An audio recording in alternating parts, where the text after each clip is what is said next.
तो आज के इस वीडियो में हम देखेंगे कि एंड्रॉयड स्मार्टफोन के अंदर काली लिनक्स को कैसे इंस्टॉल कर सकते हैं और काली लिनक्स के सभी टूल को यूज में कैसे ले सकते हैं, वो भी बिना फ़ोन को रूट करे और बिना किसी पीसी इम्यूलेटर के।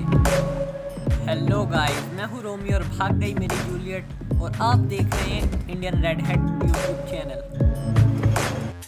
काली लिनक्स को एंड्रॉयड स्मार्टफोन में इंस्टॉल करने के कई तरीके हैं। यदि फ़ोन रूटेड है तो काली नेट हंटर को सपोर्टेड एंड्रॉयड डिवाइस में इंस्टॉल कर सकते हैं या फिर लिनक्स डेप्लॉय जैसी ऐप से काली लिनक्स को एंड्रॉयड स्मार्टफोन में इंस्टॉल कर सकते हैं। यदि फ़ोन रूटेड नहीं है तो कम ही ऑप्शन बचते हैं, जैसे पीसी इम्यूलेटर से फ़ोन में काली लिनक्स का इस्तेमाल किया जा सकता है, लेकिन यह बहुत स्लो होता है क्योंकि यह डिवाइस के बहुत सारे रिसोर्स का यूज़ करता है, जिससे फ़ोन की परफॉर्मेंस पर भी असर पड़ता है।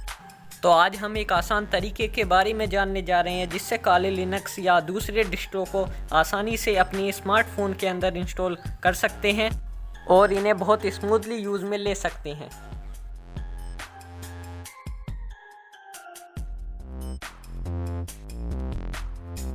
तो सबसे पहले हम देख लेते हैं कि हमें कौन कौन से एप्लीकेशन की ज़रूरत पड़ेगी।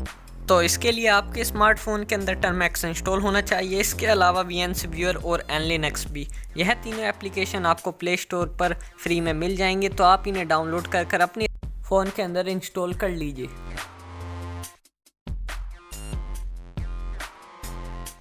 सभी एप्लीकेशन को डाउनलोड करने के बाद टर्मैक्स को ओपन कीजिए। टर्मैक्स पहली बार ओपन होने में कुछ पैकेजेस को कॉन्फ़िगर करेगा, तो इन ज़रूरी पैकेजेस को इंस्टॉल होने दें। ज़रूरी पैकेज को इंस्टॉल होने के बाद टर्मैक्स को ओपन कर टर्मैक्स में एग्जिट लिखकर उसको बंद कर दें। उसके बाद टर्मैक्स के ऐप मैनेजमेंट सेटिंग में जाएं। टर्मैक्स के ऐप मैनेजमेंट सेटिंग में जाकर टर्मैक्स की स्टोरेज परमिशन ओपन कर दें। इसके बाद आप टर्मैक्स में पैकेज मैन्युअली इंस्टॉल कर पाएंगे। अब टर्मैक्स को दोबारा ओपन कर और टर्मैक्स के पुराने सारे पैकेजेस को अपडेट कर दें। उसके लिए कमांड डालिए apt-get अपडेट। कमांड को एग्जीक्यूट कर दें। सारे पैकेज को अपडेट होने के बाद एक और आपको नया पैकेज इंस्टॉल करना है, तो उसके लिए आप डालेंगे pkg इंस्टॉल wget। उसके बाद इसको भी एग्जीक्यूट कर दीजिए, यहाँ पर यस कर दीजिए।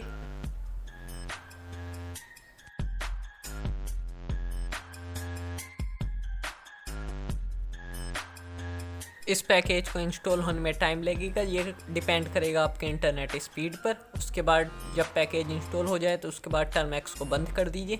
उसके बाद nlinux एप्लीकेशन को ओपन कीजिए। ओपन होने के बाद इसका डैशबोर्ड आ जाएगा। इसके बाद चूज़ बटन पर क्लिक कर काले लिनक्स को यहाँ से सेलेक्ट करें और ओके कर दें। इसे सेलेक्ट करने के बाद आपको ज़रूरी स्क्रिप्ट और कमांड मिल जाएंगी, तो इन्हें कॉपी बटन पर टैप कर कॉपी कर लें। उसके बाद लॉन्च बटन पर टैप कर दीजिए। उसके बाद टर्मैक्स ओपन हो जाएगा। यहाँ आपको कॉपी कमांड को पेस्ट कर देना है और उसके बाद एंटर दबा देना है। उसके बाद यहाँ पर ज़रूरी पैकेज और टूल डाउनलोड होकर इंस्टॉल हो जाएंगे। उसके साथ साथ ही स्क्रिप्ट भी डाउनलोड होकर ऑटोमेटिक एग्जीक्यूट हो जाएगी, जो कि यहाँ डेबियन लिंक के लिए इन्वायरमेंट क्रिएट करेगी।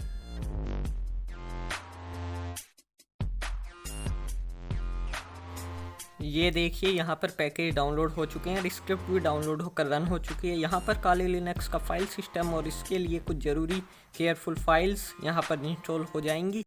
उसी के साथ साथ ही यहाँ पर कोर फाइल भी इंस्टॉल हो जाएगी।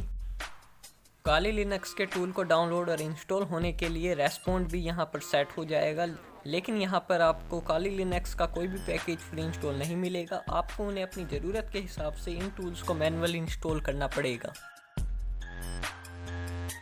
प्रोसेस कंप्लीट हो चुका है। अब आप यहाँ पर काली लिनक्स को स्टार्ट कर सकते हैं। इसको लॉन्च करने के लिए आपको कमांड डालनी है $/start-kali.sh। टाइप कर आपको इस पे एंटर हिट कर देना है।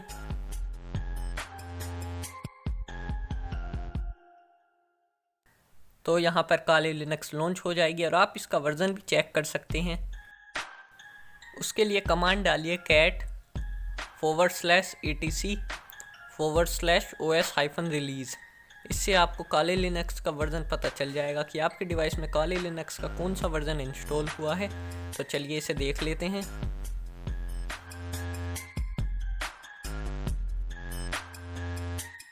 तो यहाँ पर आप काली लिनक्स की सारी इंफॉर्मेशन देख सकते हैं। तो आप देख सकते हैं 2019 वर्जन इंस्टॉल हुआ है काली लिनक्स का, जो कि अभी लेटेस्ट चल रहा है। तो आप यहाँ काली लिनक्स का CUI मोड में अपने डिवाइस के अंदर यूज़ ले सकते हैं। आप यहाँ कोई भी काली लिनक्स की कमांड लगा सकते हैं और कोई भी काली लिनक्स का टूल इंस्टॉल कर सकते हैं। लेकिन ध्यान रहे, यहाँ आपको कोई भी पैकेज प्री इंस्टॉल नहीं मिलेगा, आपको टूल्स को मैन्युअली इंस्टॉल करना पड़ेगा। पर उससे पहले आप अपने काली लिनक्स को अपडेट कर लें। इसके लिए आप कमांड डालिए apt-get अपडेट। इससे आपका काली लिनक्स के ओल्ड पैकेजेस पूरे अपडेट हो जाएंगे। इसमें आपको थोड़ा सा टाइम लग सकता है। अपडेट होने के बाद आप यहाँ काली लिनक्स का कोई भी पैकेज मैन्युअली इंस्टॉल कर पाएंगे, जैसे कि मैं आपको कुछ पैकेजेस इंस्टॉल कर दिखाऊंगा। जैसा कि काली लिनक्स अपडेट हो चुका है, तो मैं यहाँ पर आपको फिगलेट इंस्टॉल कर दिखाता हूँ। तो उसके लिए आप कमांड डालेंगे apt-get install फिगलेट।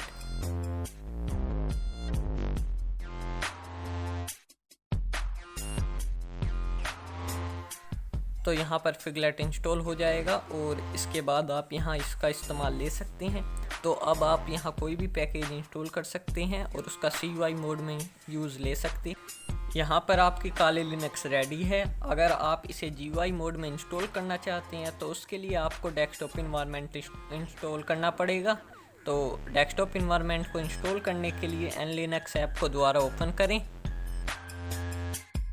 पर क्लिक कर अपना लिनक्स सेलेक्ट करें। उसके बाद यहाँ पर आपको ये पूछ रहा है कि आप कौन सा डेस्कटॉप इन्वायरमेंट इंस्टॉल करना चाहते हैं। तो यहाँ आप अपनी चॉइस के हिसाब से इंस्टॉल कर सकते हैं। यहाँ पर दोबारा ज़रूरी कमांड और स्क्रिप्ट को कॉपी कर लीजिए। उसके बाद दोबारा लॉन्च पर क्लिक कर टर्मैक्स को ओपन कर लीजिए। तो यहाँ आपने जो कॉपी किया था उसको यहाँ पर पेस्ट कर दीजिए। ध्यान रहे आपका काली लिनक्स ओपन होना चाहिए। तो उसके बाद ये ज़रूरी स्क्रिप्ट को डाउनलोड और अपने आप ओपन कर लेगा। तो ये देखिए यहाँ पर स्क्रिप्ट डाउनलोड होनी शुरू हो चुकी है। अब ये ऑटोमेटिक रन भी हो जाएगी।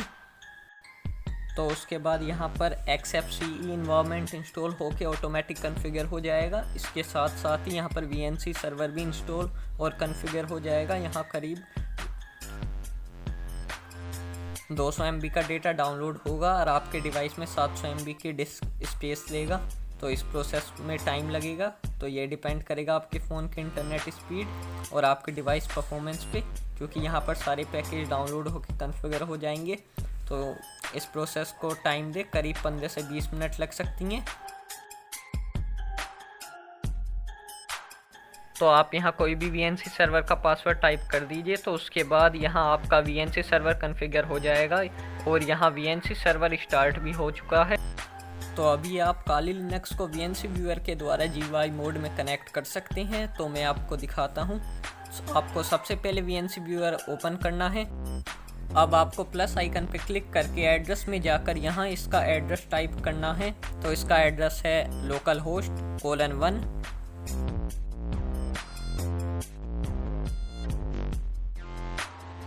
इसको नेक्स्ट कर दीजिए और यहाँ कोई भी मशीन नेम दे दीजिए, जैसे मैं काली दे देता हूँ। इसको डन कर दीजिए। उसके बाद कनेक्ट पर क्लिक करें, इसको ओके कर दीजिए और यहाँ पर VNC सर्वर का पासवर्ड टाइप कर दीजिए। इसको डन कर दीजिए। उसके बाद आप देखेंगे कि आप काली लिनक्स से कनेक्ट हो चुके हैं। अब यहाँ आप इसका GUI मोड में यूज़ ले सकते हैं और आप इसे VNC व्यूअर की मदद से एक्सेस और कंट्रोल भी कर सकते हैं। अब VNC व्यूअर के अंदर कीबोर्ड माउस का भी सपोर्ट मिल जाता है और आप यहाँ देख सकते हैं कोई भी टूल प्री इंस्टॉल नहीं है। तो आपको टर्मिनल की मदद से टूल्स को मैन्युअली इंस्टॉल करना पड़ेगा। काली लिनक्स की पूरी तरह से इस्तेमाल करने के लिए आपके फ़ोन में 4 GB का फ्री स्टोरेज होना चाहिए, तभी आप इसका पूरी तरह CUI और GUI मोड में यूज़ ले पाएंगे। VNC सर्वर का फ़ायदा यह है कि आप इसे किसी भी डिवाइस से कनेक्ट कर सकते हैं। जैसे आप इसे अपने स्मार्ट PC, लैपटॉप या डेस्कटॉप से कनेक्ट कर सकते हैं। तो यहाँ पर आपकी काली लिनक्स स्मार्टफोन में इंस्टॉल हो चुकी है। तो इसे दोबारा रीयूज़ करने के लिए आपको सेम अपने टर्मिनल में कमांड डालनी है $/start-kali.sh और दूसरी कमांड VNC server -start। तो उसके बाद आपका काली लिनक्स रिस्टार्ट हो जाएगा। तो बस दोस्तों, आज का यह वीडियो मैं यहीं पर समाप्त करता हूँ।